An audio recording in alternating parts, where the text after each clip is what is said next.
Q news అందించే అవకాశాన్ని సద్వినియోగం చేసుకోండి. సమస్య ఎక్కడున్నా నేనున్నానంటూ ధైర్యంగా ప్రశ్నిస్తూ రాజకీయాల పట్ల అవగాహన కలిగిన అనుభవం గల రంగారెడ్డి హైదరాబాద్ రిపోర్టర్లు కావాలను సంప్రదించవలసిన నెంబర్లు 8688926084. బీసీ కోటాకు మధ్య మార్గం చట్ట ప్రకారం 23%, పార్టీ పరంగా 19%. హామీ నిలబెట్టుకోవడానికి సుప్రీం తీర్పు అమలుకు ఇదే మార్గం. స్థానిక ఎన్నికల ఫార్ములాపై రాష్ట్ర ప్రభుత్వ యోచన తాము పాటిస్తూ ఇతర పార్టీలకు సవాల్ చేయాలన్న ఉద్దేశం. రాష్ట్రంలో ప్రస్తుతం బీసీలకు 23%, ఎస్సీ ఎస్టీలకు 21%. ఇక ఒక్క పంచాయతీ సహా స్థానిక ఎన్నికలు నిర్వహించాల్సిన పరిస్థితి. ఒక పక్క పంచాయతీ సహా స్థానిక ఎన్నికలు నిర్వహించాల్సిన పరిస్థితి, మరో పక్క ఇచ్చిన హామీ మేరకు బీసీ రిజర్వేషన్లు అమలు చేయాల్సిన స్థితి. ఈ క్రమంలో అనేక చిక్కులు, ఇతర సమస్యలు, వాటి నుండి బయటపడి రెండు నెరవేరేలా మధ్య మార్గాన్ని ప్రభుత్వం ఆలోచిస్తున్నట్టు సమాచారం. బీసీల గతంలో లాగానే చట్టపరంగా 23% రిజర్వేషన్లు అమలు చేస్తూ మరో 19% కాంగ్రెస్ పార్టీ పరంగా ఇవ్వాలని భావిస్తున్నట్టు తెలుస్తుంది. తద్వారా అసెంబ్లీ ఎన్నికల సమయంలో ఇచ్చిన హామీ మేరకు 42% రిజర్వేషన్ పూర్తవుతుందని, మొత్తం రిజర్వేషన్లు బీసీ ఎస్సీ ఎస్టీ 50%కి మించకూడదనే సుప్రీంకోర్టు నిబంధనను కూడా పాటించినట్లవుతుందని యోచిస్తుంది. ఇతర పార్టీలను కూడా ఇదే పద్ధతిలో బీసీలకు సీట్లు కేటాయించాలని డిమాండ్ చేసి పైచేయి సాధించవచ్చని అంచనా వేస్తుంది. బీసీ ఓటర్ల గణన చేసిన, కులాల వారి గణన చేపట్టిన పంచాయతీ ఎన్నికలకు ఇదే విధానాన్ని అనుసరించాలనే వ్యూహంతో ఉన్నట్టుగా తెలుస్తా ఉంది. అయితే ఇక్కడ రాహుల్ గాంధీ గారు రిజర్వేషన్లు కాపాడడానికి ఎంతవరకు అని వెళ్తామన్నటువంటి సందర్భంలో ఇట్లా మధ్య మార్గాలు చూస్తే బీసీలకు బిచ్చం అక్కరలేదు. కులగణన చేయాల్సిందే. కులగణన ద్వారా తద్వారా ఒక కమిషన్ ఏర్పాటు చేసి బీసీల లెక్కలు తీయాల్సిందే. బీసీలు తెలంగాణ రాష్ట్రంలో 51 ఉన్నారని చెప్పి సమగ్ర కుటుంబ సర్వేలో కేసీఆర్ లెక్క తేల్చిండు. 51%లోనికి 23 ఎట్లా వస్తుంది? ఇంకొక విషయం చెప్తా ఉన్నా, ఇక్కడ ఇప్పుడు మొన్న కేసీఆర్ అధికారంలో ఉన్నప్పుడు స్థానిక సంస్థల ఎన్నికల్లో బీసీ జెడ్పీటీసీల కంటే ఎస్టీ జెడ్పీటీసీలు ఎక్కువ ఉన్నారు, బీసీ ఎంపీటీసీల కంటే ఎస్సీ ఎంపీటీసీలు ఎక్కువ ఉన్నారు. అమలైంది 23% అని చెప్తా ఉన్నారు. ఇది తప్పు. కేవలం 19% లోపే అమలైంది. ఇక జనరల్లో గెలిచినటువంటి బీసీ1 తీసుకొచ్చి ఇలా కలిపి ఇగో ఎక్కువ వచ్చినాయని చెప్పి చూపిస్తా ఉన్నారు. ఇది తప్పు. బీసీల కులగణన జరగాల్సిందే. బీసీలకు ఇక్కడ మా రాహుల్ గాంధీ గారి మాట, 42% బీసీలకు రిజర్వేషన్ లోకల్ బాడీస్ లో అమలు చేస్తామని మా రాహుల్ గాంధీ గారు మా ఫ్యూచర్ ప్రధాని కామారెడ్డిలో డిక్లరేషన్ ప్రకటించిండు. ఆ డిక్లరేషన్ ప్రకారమే ముందుకు పోవాలి, పోతాం కూడా. దీనికి ఇప్పుడు పార్టీ పరంగా 19%, పార్టీ దయాదాక్షిణ్యాల మీద ఎందుకు ఆధారపడాలి? బీసీలకు వాటాగా రావాల్సిందే. వాటాగా రావాలి కాబట్టి కులగణన చేయాల్సిందే. బీసీలు ఈ అంశంలో కాంప్రమైజ్ అయ్యే పరిస్థితి లేదు. ముఖ్యంగా తీన్మార్మలన్న కాంప్రమైజ్ కాడు. ఇక్కడ 42% ఏదైతే మనం చెప్పినామో, మనకు రాహుల్ గాంధీ గారి మాట అంటే శిలాశాసనము. ఆ శిలాశాసనం ప్రకారం ఖచ్చితంగా బీసీలకు 42% వాటా దక్కాల్సిందే స్థానిక సంస్థల ఎన్నికల్లో. మాకు రాహుల్ గాంధీ గారు చెప్తా ఉన్నారు, ఎంతమంది ఉంటే అన్ని అని చెప్పి చెప్తా ఉన్నారు. ఇంకా మేము 50-52 దాకా పోలే. రాహుల్ గాంధీ గారి మాట కట్టుబడి అక్కడ ఉన్నాము 42 కాడ.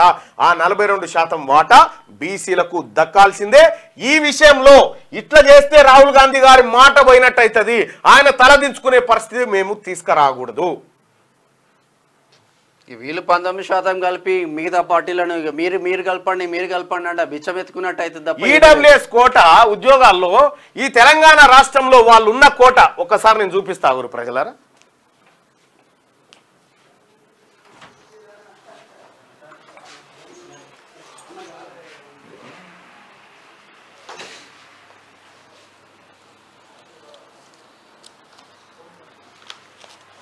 – 23% కేవలం అంటున్నారు. మరి 23% ఎక్కడికి పోతుంది? 23%లో కనీసం 19% కూడా అమలు కాని పరిస్థితి అయితే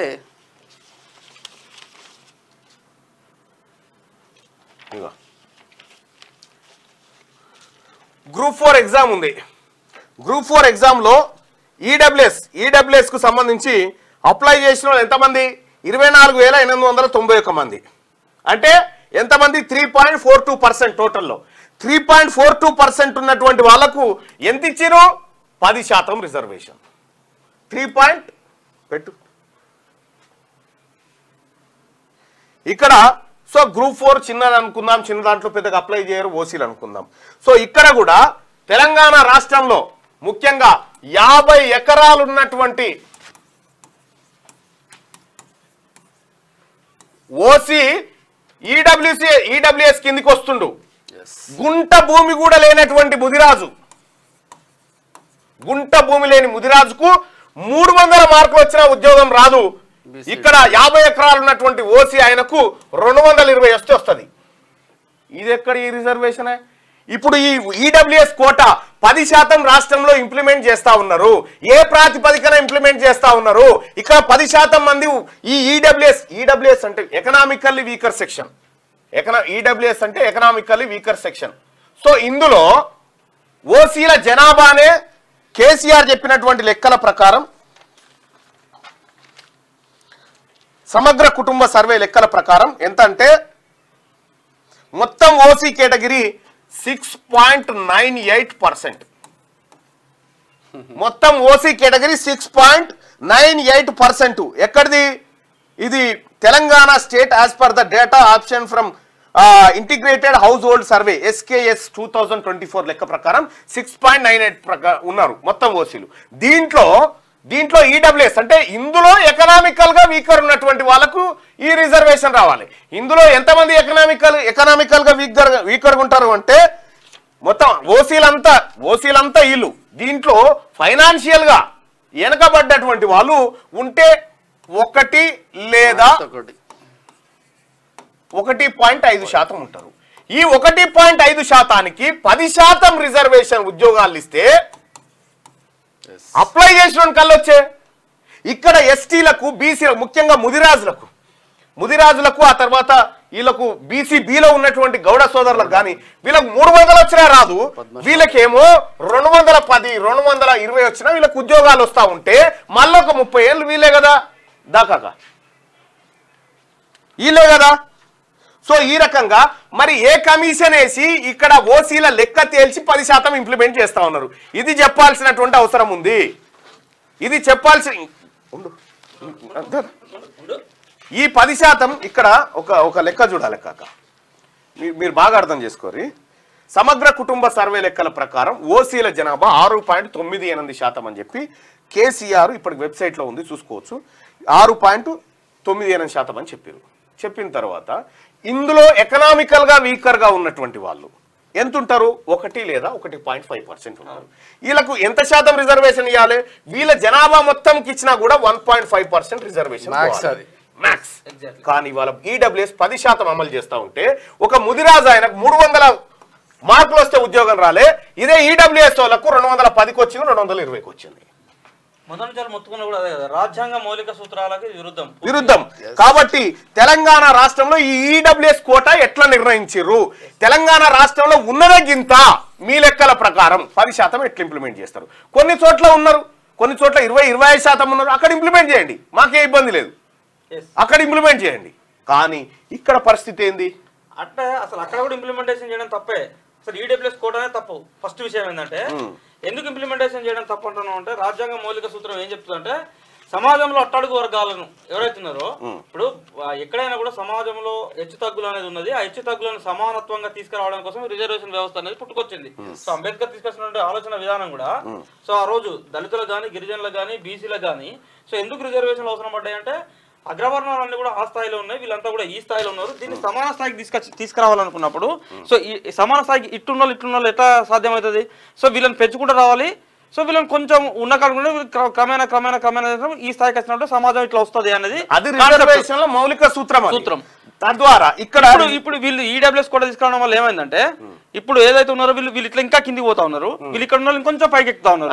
ఎట్లా సాధ్యమవుతుంది? ఇంకేం లేదు, ఇంకా అందనంత దూరం వెళ్ళిపోయారు. ఇక్కడ కూడా ఈడబ్ల్యూఎస్ కి సంబంధించినటువంటిది ఇది పివి నరసింహారావు గారే ప్రయత్నం చేసి ఈడబ్ల్యూఎస్ కోటా తెస్తాను. అప్పుడు కోర్టు కొట్టేసింది ఇది రాంగ్ అని చెప్పి. కొట్టేసిన తర్వాత ఇప్పుడు ఈడబ్ల్యూఎస్ అంటే ఎట్లా మరి అది అనంటే ఈడబ్ల్యూఎస్ ఈయనకు వార్షిక ఆదాయం 8 లక్షలు ఉండాలి, 8 లక్షలు ఉండాలి, 5 ఎకరాల్లో భూమి ఉండాలి. ఇది కేంద్ర ప్రభుత్వం చెప్పినటువంటి మాట. రాష్ట్రాలు మీ పరిస్థితులను బట్టి అమలు చేసుకోరని చెప్తే 2019లో కేసీఆర్ అమలు చేసిండు. ఏమని అమలు చేసిండు? ఇవేమి పట్టించుకోలే, 50 ఎకరాలున్నా చాలు, 50 ఎకరాలు ఉన్నా చాలు. ఎందుకంటే అగ్రికల్చర్ నుంచి వచ్చేటువంటి ఇన్కమ్ నాన్ టాక్సబుల్ కదా, ట్యాక్స్ లేదు కదా దానికి. తద్వారా 50 ఎకరాలు ఉన్నటువంటి ఈడబ్ల్యూఎస్ ఆయన కూడా ఇక్కడ ఉద్యోగాలు వచ్చిన తర్వాత బీసీలు సంకనాకన్నా ఇక్కడ ఉన్నటువంటి ముదిరాజ్ బిడ్డలు ఎట్టు పోవాలి, ఇక్కడ గౌడ్లు ఎట్టు పోవాలి, మున్నూరు కాపులు ఎట్టు పోవాలి, ఈడ ఉన్నటువంటి పేద వర్గాల బిడ్డలు ఇవాళ బీసీటీ కట్ ఆఫ్. ఇక చూడు ఎంత దారుణమైన కట్ ఆఫ్ అంటే,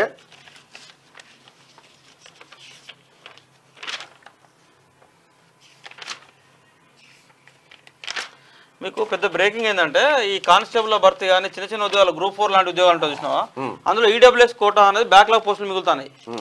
తీసుకుంటారు ఎవడు?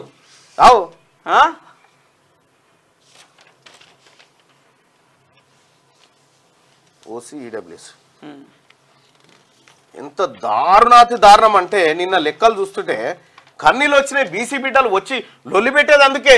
ఈ జీవో 46 జీవోలు, ఈ జీవోలు ఆ జీవోలను లొల్లి పెట్టేది ఉత్తగా కాదు, వాళ్ళు లొల్లి పెట్టేది. ఈయనకి ఇక్కడ చూడిగో ఈడబ్ల్యూఎస్ లో ఏఈ సివిల్ దానికి మొత్తం ఎంతమంది అప్లై చేసిరు? ఈడబ్ల్యూఎస్ కింద 1445 మంది అప్లై చేసిరు. 1445 మంది అప్లై చేస్తే అంటే మొత్తం ఎంత అప్లికేషన్ లో 5.32%. వీళ్ళకు ఇన్ని ఉద్యోగాలు వచ్చేసినాయి. మొత్తం ఉద్యోగాలలో 5.32% ఉద్యోగాలు వీళ్ళకి వచ్చేసినాయి ఈడబ్ల్యూఎస్ కోటాలో. ఇగో ఈ రకంగా మొత్తం కొల్లగొట్టేసిరు. వీళ్ళు 30 ఏళ్ల పాటు ఈ ఉద్యోగాల్లో ఉంటారు, ఉన్నత స్థానాల్లోకి వెళ్ళిపోతారు. నేను బీసీ స్టూడెంట్స్ కి చెప్తా ఉన్నా, బీసీ విద్యార్థులకు, బీసీ నిరుద్యోగులకు కూడా చెప్తా ఉన్నా, ఈ జరుగుతున్నటువంటి అన్యాయము ఇక్కడ ఏది ఈ గ్రేటర్ హైదరాబాద్ మున్సిపల్ ఎన్నికలలో ఎస్టీలు ఉండరే, ఎస్టీలు తక్కువ ఉంటారు కాబట్టి వాళ్ళకు 1% రిజర్వేషన్ అమలు చేస్తారు. వాళ్ళకు 1%. అయితే ఇక్కడ 50% స్లాబ్ ఉంది కదా, 50% దాటకూడదు అనేది ఉంది కదా.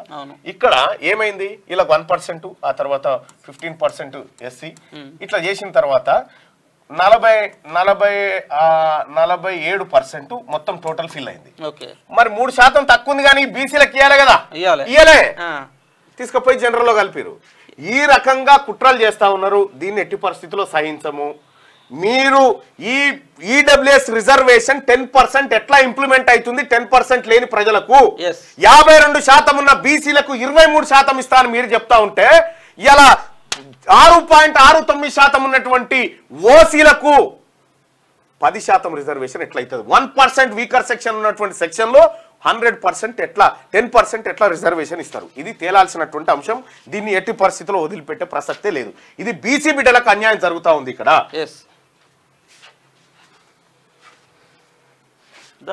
రైట్ గో ఇక్కడ నుంచి పుట్టింది టాపిక్. ఇప్పుడు బీసీ కోటాకు మధ్య మార్గం ఇక్కడ నుంచి పుట్టింది ఆ టాపిక్. ఇంకా చాలా ఉంది అందులో మాట్లాడాల్సినటువంటి అంశం. ఇప్పుడు ఇది భిక్షమే కదా, పార్టీ పెడితే భిక్షం, ఇస్తే మీ దయా, లేకపోతే మళ్ళీ ఈ బీసీలు పోయి పార్టీల మీద ఆధారపడన్నా.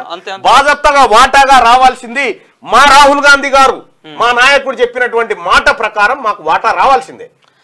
100% సరే. స్టేట్ కాంగ్రెస్ లో ఏమున్నా కూడా ఏఐసీసీ అయితే చాలా క్లియర్ ఉన్నది బీసీల విషయంలో అనుకుంటున్నాం. ఉండాలి. వాళ్ళ చిత్తశుద్ధి ఏంది అనేది ఈ ఇంప్లిమెంటేషన్ మీద ఆధారపడి ఉంటది. అంతే. ఏఐసీసీ చిత్తశుద్ధి కూడా అంతే కదా. ఏఐసీసీ రాహుల్ గాంధీ గారు క్లియర్ గా ఉన్నాడు. 42% ఇక్కడ తెలంగాణలో బీసీలకు రిజర్వేషన్ దక్కాలని చెప్పిండు. అది ఆయన గెలవాల్సిందే. ఆ మాట మీద ఆయన తలదించుకునే ప్రయత్నం ఎవరు చేసినా ఒప్పుకునేది. క్యూ న్యూస్ అందించే అవకాశాన్ని సద్వినియోగం చేసుకోండి.